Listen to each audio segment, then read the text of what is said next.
We are going to start class 9th English chapter Weathering the Storm in Arsama, written by Hers Mander.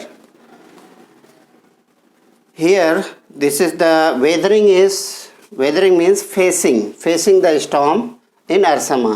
तो अरसामा एक उड़ीसा में जगह का नाम है, उड़ीसा स्टेट है, जैसा कि आप जानते हैं कोस्टल एरिया पड़ता है। और वहाँ पर एक साइक्लोन आया, बहुत तेज़ी से तूफान आया, जैसा कि आपने देखा सुनामी आया 2004 में मद्रास में। और वहाँ पे सुनामी आया तो समुद्र में इतनी हलचल मची कि समुद्र का पानी 3-4 किलोमीटर दूर तक चला गया। ओके चिल्ड्रन, इसी तरह से यहाँ भी उड़ीसा में भी जो है 1999 में 22 अक्टूबर 1999 में स्टॉर्म ने हड़कंप मचाया और पूरा एकदम उखाड़ दिया, पेड़ों को उखाड़ दिया, पानी जो है पूरा एकदम फैल गया पूरा शहर में और बिजली अस्त व्यस्त हो गई। लोगों ने अपनी जान गंवा दी, कितने बच्चे अर्फन हो गए, कितनी महिलाएं विडो हो गई, विधवा हो गई। तो यही सब हम इस चैप्टर में पढ़ेंगे।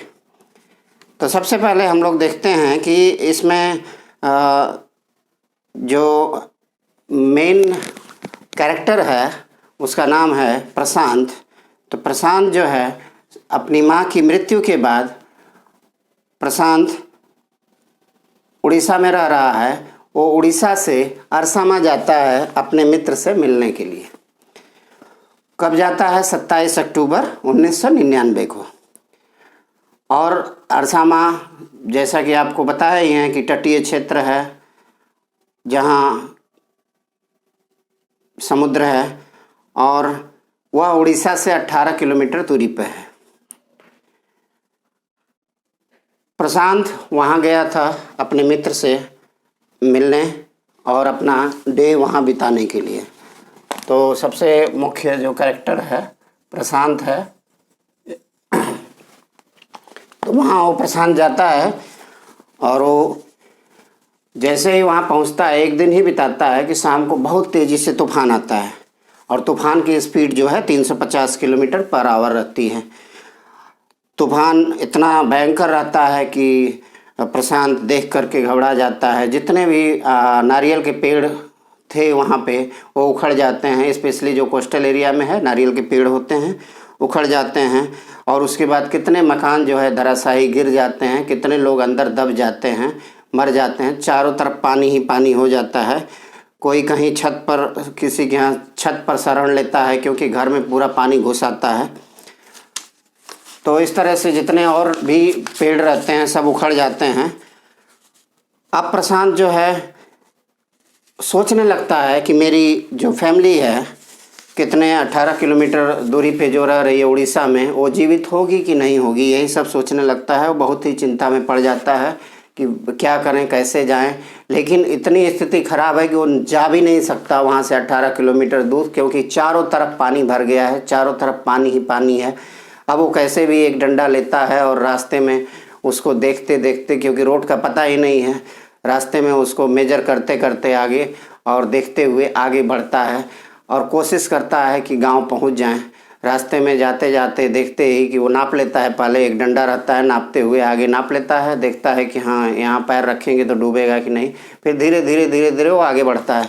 अंत में जब वहाँ पहुँचता है, रास्ते में उसे और भी 1-2 लोग मिल जाते हैं। कैसे भी वहाँ पहुँचता है, देखता है लाशों का ढेर इधर उधर तैर रही है और पूरी हालत ख़राब है। वो कैसे भी अंदाज़ा लगाते लगाते अपने गांव तक पहुंचता है।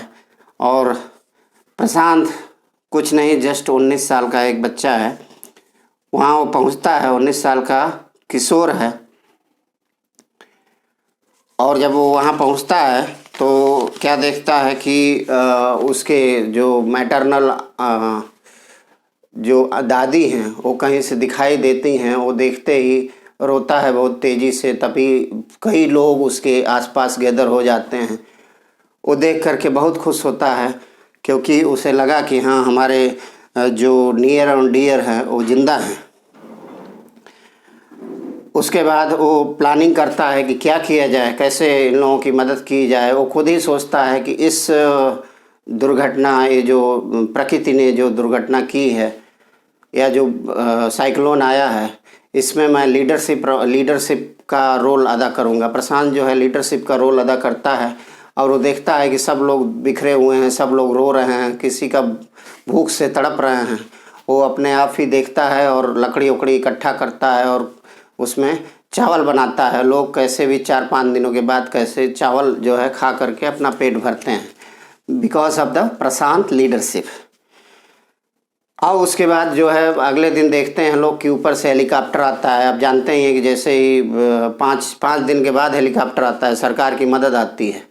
तो वो देखता है कि भाई सरकार की, अब सब लोग देखते हैं कि अरे हेलीकॉप्टर तो बड़ी तेज़ी से ऊपर से निकल गया। तो तुरंत जो है सब लोग थाली लेकर के एक सिग्नल देते हैं कि भाई हम लोग भूखे हैं, हमें भी ज़रूरत है।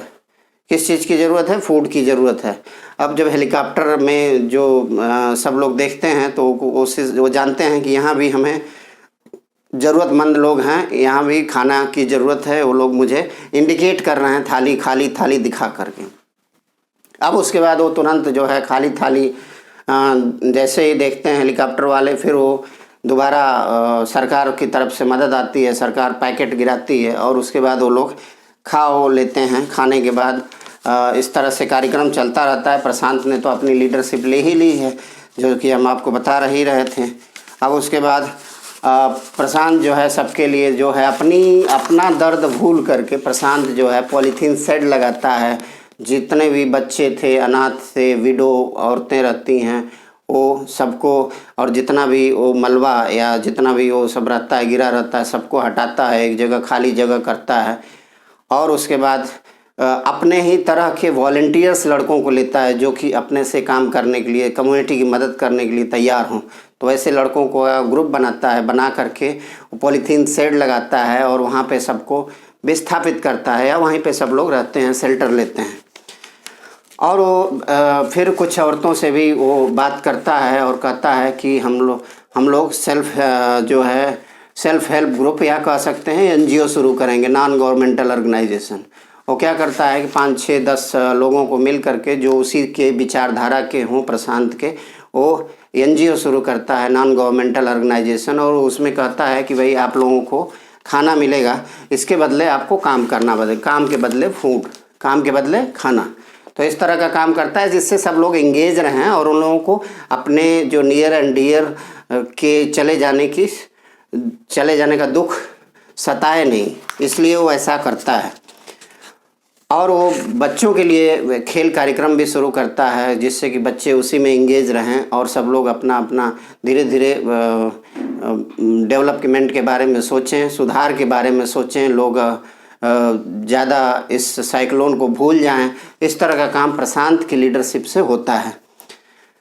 अब उसके बाद देखिए कि प्रशांत ने ये सब काम किया अपनी दर्द को भूलते हुए, और अपना सब जो है एनर्जी जो है, जो बिल्कुल डिस्टर्ब अपने गांव के लोग जो बिल्कुल होपलेस हो गए थे, उन्हें होपफुल करने में उनकी मदद किया।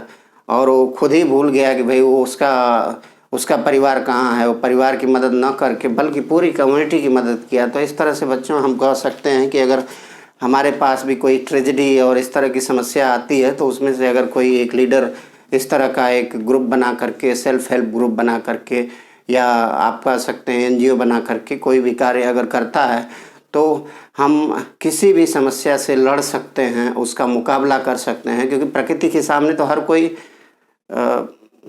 बिल्कुल लाचार रहता है। तो इसलिए प्रकृति जब कुछ भी लाती है तो उसके बाद हमें उभरने का मौका भी देती है। तो हमें ये प्रशांत की तरह ही सीखना चाहिए कि कैसे प्रशांत ने एनजीओ स्थापित कर करके और कैसे लीडरशिप करके और वो अपना काम किया, और यहीं पे स्टोरी ख़त्म हो जाती है। तो आप लोग चैप्टर पढ़िए। Thank you.